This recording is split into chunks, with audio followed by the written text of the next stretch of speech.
Bacaan Alkitab setahun untuk hari ini, Jumat 26 Agustus 2022, yaitu Yehezkiel 1 sampai dengan 4. Yehezkiel 1. Nabi melihat kemuliaan Tuhan. Pada tahun ke-30 dalam bulan yang keempat, pada tanggal 5 bulan itu, ketika aku bersama-sama dengan para buangan berada di tepi sungai Kebar, terbukalah langit, dan aku melihat penglihatan-penglihatan tentang Allah. Pada tanggal 5 bulan itu, yaitu tahun kelima sesudah Raja Yoakim dibuang, datanglah firman Tuhan kepada Imam Yehezkiel, anak Busi, di negeri orang Kasdim, di tepi sungai Kebar, dan di sana kekuasaan Tuhan meliputi dia.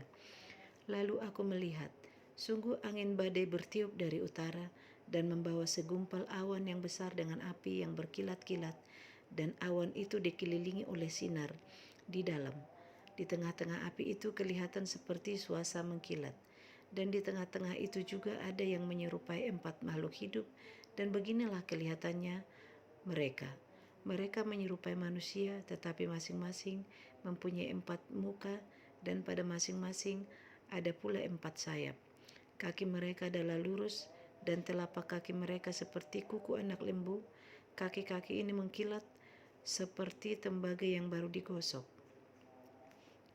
Pada keempat sisi mereka di bawah sayap-sayapnya tampak tangan manusia. Mengenai muka dan sayap mereka berempat adalah begini. Mereka saling menyentuh dengan sayapnya. Mereka tidak berbalik kalau berjalan, masing-masing berjalan lurus ke depan. Muka mereka kelihatan begini. Keempatnya mempunyai muka manusia di depan, muka singa di sebelah kanan, muka lembu di sebelah kiri, dan muka Raja Wali di belakang. Sayap-sayap mereka dikembangkan ke atas. Mereka saling menyentuh dengan sepasang sayapnya, dan sepasang sayap yang lain menutupi badan mereka. Masing-masing berjalan lurus ke depan, ke arah mana roh itu hendak pergi. Kesanalah mereka pergi, mereka tidak berbalik kalau berjalan.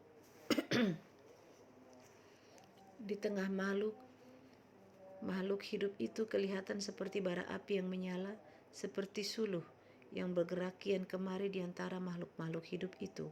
Dan api itu bersinar sedang dari api itu kilat sabung menyabung. Makhluk-makhluk hidup itu terbang ke sana kemari seperti kilat. Aku melihat, sungguh di atas tanah di samping masing-masing dari keempat makhluk-makhluk hidup itu ada sebuah roda.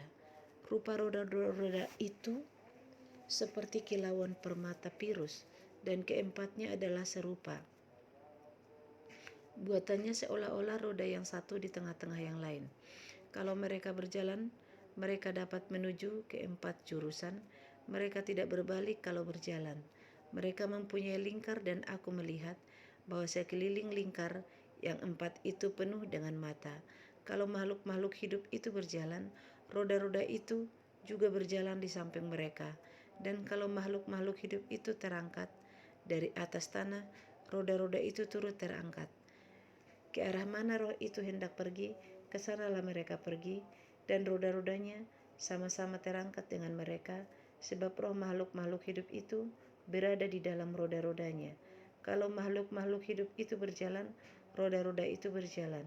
Kalau mereka berhenti, roda-roda itu berhenti. Dan kalau mereka terangkat dari tanah, roda-roda itu sama-sama terangkat dengan mereka, sebab roh makhluk-makhluk hidup itu berada di dalam roda-rodanya. Di atas kepala makhluk-makhluk hidup itu ada yang menyerupai cakrawala yang kelihatan seperti hablur es yang mendasyatkan, terbentang di atas kepala mereka, dan di bawah cakrawala itu sayap mereka dikembangkan lurus, yang satu menyinggung yang lain, dan masing-masing mempunyai sepasang sayap yang menutupi badan mereka.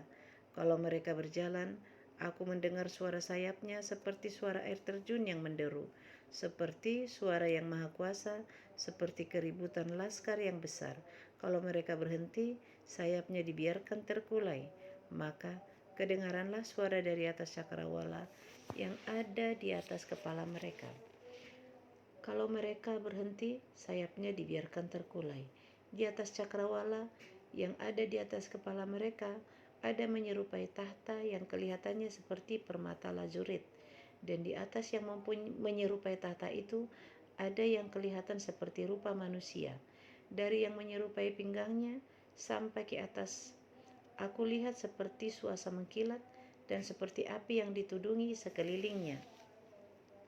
Dan dari yang menyerupai pinggangnya sampai ke bawah, aku lihat seperti api yang dikelilingi sinar, seperti busur pelangi yang terlihat pada musim hujan di awan-awan. Demikianlah kelihatan sinar yang mengelilinginya. Begitulah kelihatan gambar kemuliaan Tuhan. Tatkala aku melihatnya, aku sembah sujud, lalu kudengar suara Dia yang berfirman. Yehezkiel 2. Firman-Nya kepadaku, hai anak manusia, bangunlah dan berdiri, karena aku hendak berbicara dengan engkau. Sementara ia berbicara dengan aku, kembalilah rohku ke dalam aku, dan ditegakkannya lah aku. Kemudian aku mendengar Dia yang berbicara dengan aku. Firman-Nya kepadaku, hai anak manusia, aku mengutus engkau kepada orang Israel, kepada bangsa pemberontak yang telah memberontak melawan aku. Mereka dan nenek moyang mereka telah mendurhaka terhadap aku sampai hari ini juga.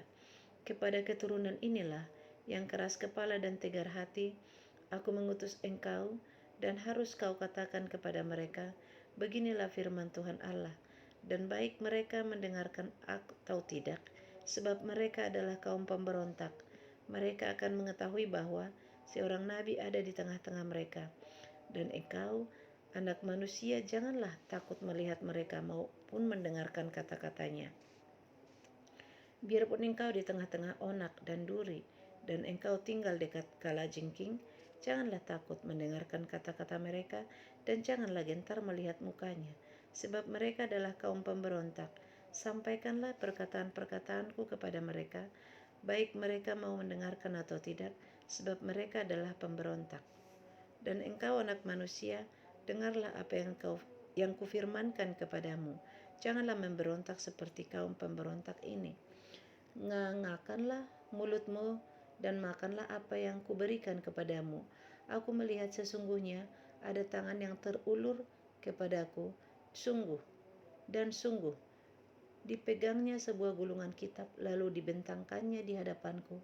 Gulungan kitab itu ditulisi timbal balik, dan di sana tertulis nyanyian-nyanyian, ratapan, keluh kesah, dan rintihan. Yehezkiel 3.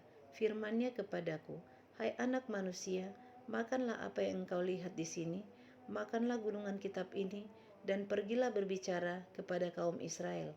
Maka kubukalah mulutku, dan diberikannya gulungan kitab itu kumakan.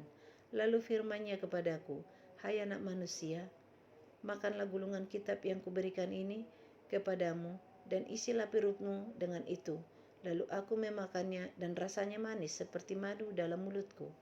Firman-Nya kepadaku, hai anak manusia, mari, pergilah dan temuilah kaum Israel kepada mereka, dan sampaikanlah perkataan-perkataanku kepada mereka, sebab engkau tidak diutus kepada suatu bangsa yang berbahasa asing dan yang berat lidah, tetapi kepada kaum Israel, bukan kepada banyak bangsa-bangsa yang berbahasa asing dan yang berberat lidah, yang engkau tidak mengerti bahasanya. Sekiranya aku mengutus engkau kepada bangsa yang demikian, mereka akan mendengarkan engkau. Akan tetapi kaum Israel tidak mau mendengarkan engkau, sebab mereka tidak mau mendengarkan aku. Karena seluruh kaum Israel berkepala batu dan bertegar hati. Lihat, aku meneguhkan hatimu melawan mereka yang berkepala batu dan membajakan semangatmu melawan ketegaran hati mereka. Seperti batu intan yang lebih keras daripada batu, kuteguhkan hatimu.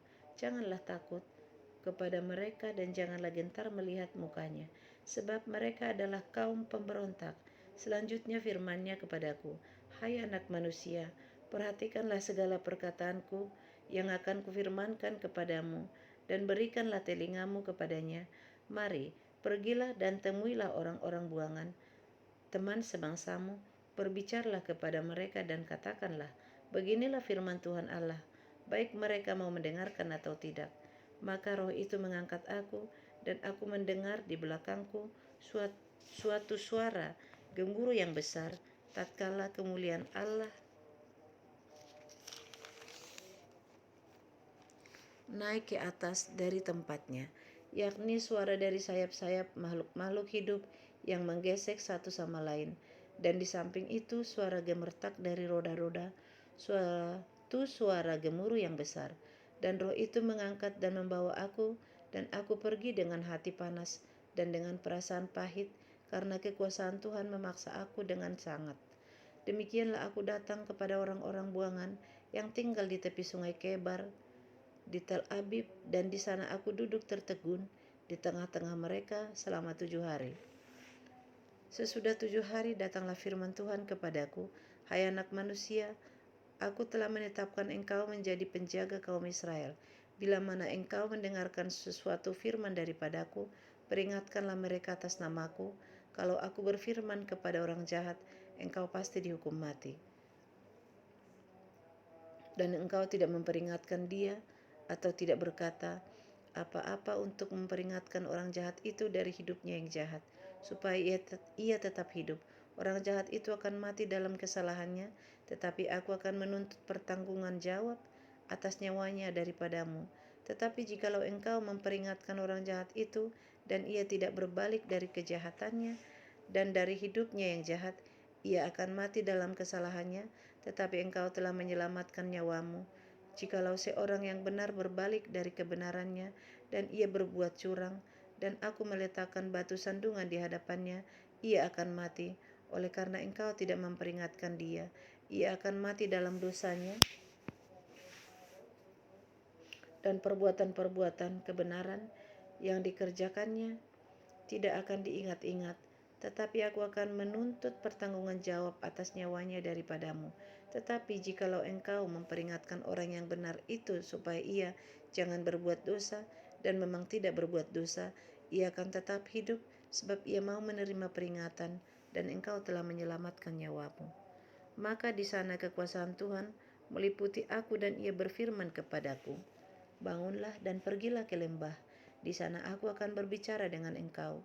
Aku bangun dan pergi ke lembah.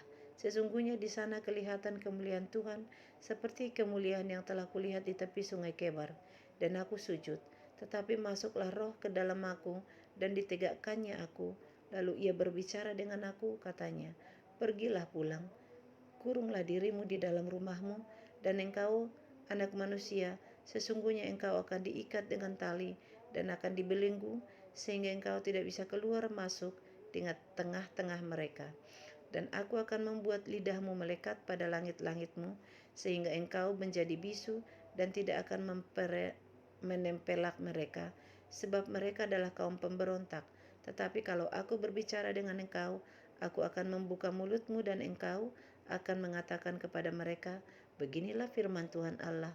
Orang yang mau mendengar, biarlah ia mendengar, dan orang yang mau membiarkan, baiklah membiarkan, sebab mereka adalah kaum pemberontak.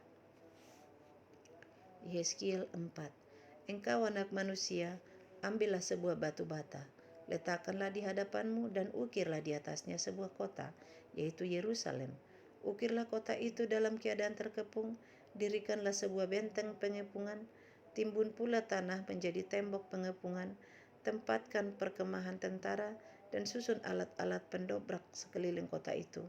Lalu ambillah sebidang besi, dan dirikanlah itu di antaramu dengan kota itu menjadi dinding besi. Kemudian tujukanlah wajahmu ke arah kota itu, sehingga kota itu dalam keadaan terkepung, dan engkaulah yang mengepung dia. Inilah menjadi lambang bagi kaum Israel. Berbalinglah engkau pada sisi kirimu, dan aku akan menanggungkan hukuman kaum Israel atasmu. Berapa hari engkau berbaring demikian, selama itulah engkau menanggung hukuman mereka. Beginilah aku tentukan bagimu, berapa tahun hukuman kaum Israel, sekian harilah engkau menanggung hukuman mereka, yaitu 390 hari. Kalau engkau sudah mengakhiri waktu itu, berbaringlah engkau untuk kedua kalinya, tetapi pada sisi kananmu, dan tanggunglah hukuman kaum Yehuda 40 hari lamanya. Aku menentukan bagimu 1 hari untuk 1 tahun. Tujukanlah wajahmu kepada pengepungan Yerusalem dan kepalkanlah tinjumu kepadanya dan bernubuatlah melawan kota itu. Lihat, aku akan mengikat engkau dengan tali sehingga engkau tidak dapat berbalik dari sisi yang satu ke sisi yang lain sampai engkau mengakhiri waktu pengepunganmu itu. Selanjutnya ambillah gandum, jelai, kacang merah besar, kacang merah kecil, jawan dan sekol, dan taruhlah dalam satu periuk, dan masaklah itu menjadi roti bagimu. Itulah makananmu selama engkau berbaring pada sisimu, yaitu 390 hari.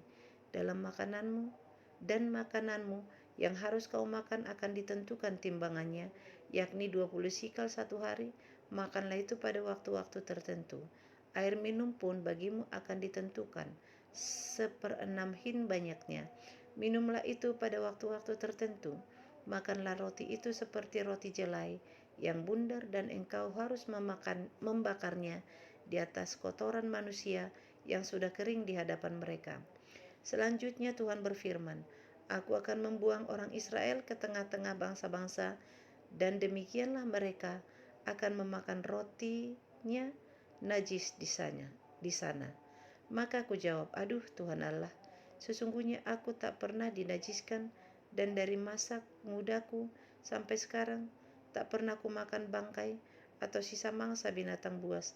Lagi pula tak pernah masuk ke mulutku ini daging yang sudah basi. Lalu firman-Nya kepadaku, Lihat, kalau begitu aku mengizinkan engkau memakan kotoran lembu, ganti kotoran manusia, dan bakarlah rotimu di atasnya. Sesudah itu ia berfirman kepadaku, Hai anak manusia, sesungguhnya aku akan memusnahkan persediaan makanan di Yerusalem, dan mereka akan memakan roti yang tertentu timbangannya dengan hati yang cemas. Juga mereka akan meminum air dalam ukuran terbatas dengan hati yang gundah gulana, dengan maksud supaya mereka kekurangan makanan dan minuman, dan mereka semuanya menjadi gundah gulana sehingga mereka hancur di dalam hukumannya. Demikian bacaan Alkitab setahun untuk hari ini. Terima kasih.